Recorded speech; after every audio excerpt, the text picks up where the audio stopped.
talk about supply chain analysis. That's kind of what our theme for today's discussion is supply chain analysis, which, as you mentioned, as a logistics officer, you do that. But then even on your civilian side, you analyze that supply chain from front to back, Yeah. everything that it takes to make it happen. So when you're developing your plan for supply chain, where should you look first? What are some of the first things you think about when someone says, "Hey, we have a mission," whether it be to support a program or be to run a mission for the National Guard? Where's the first place you go? What's the first thing you should do?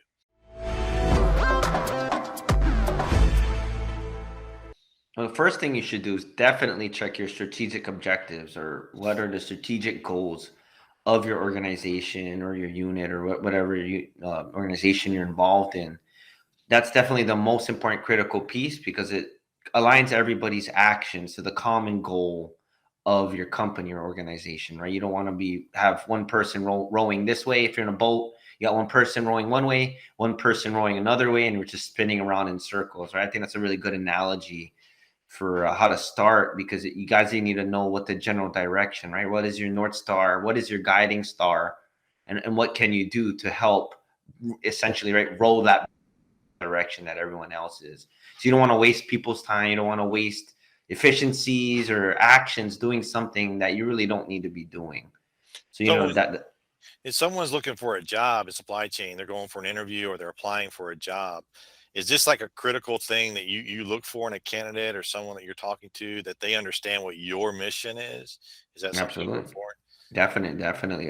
It also kind of helps with the skill set, right? Like you're saying, what specific, even down to like you're talking about recruiting or for hiring, right? So you need to be able to hire effectively, right? You have to know the strategic objectives of that company. They'll help guide you on what kind of skills are you specifically looking for, right? If you're like, for example, you're in the aerospace industry, you have government contracts. You want to hire somebody, if you're hiring a buyer or somebody in procurement or somebody supply chain that understands, the intricacies of that, right? What are the regulations involved, right? Compliance issues that are going to come up. You need to make sure that that person understands that, because that's part of your strategic objectives of your company.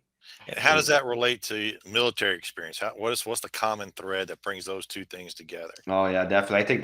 I think the government's a prime example of that, right? So when to bring this up, right? So for example, you got different levels of the military, right? You got, for example, you got division, brigade, battalion, to company, to platoon. Break Each that down different. for a civilian. What does that mean for a civilian? Yeah, definitely, right? So at the high level, right, each different level of the military has different objectives or strategic objectives that they need to meet. For example, so if you have like a battalion commander who's, he's commanding a unit, and one of the missions is to attack an objective, or I mean to attack or to go over a hill, to take the hill, right? You need to understand that the strategic objective is to overtake the hill, right? To gain that mission. Then what the tactical objectives would be, fill in the blank. How would you get to that? How would you complete that mission? Right? Right. What are the different things you need to do? What ammo do you need to bring? What unit goes where? Right? Um, how much ammo would you need to use? How much food would you need to bring? Right? So that really aligns all your actions So into.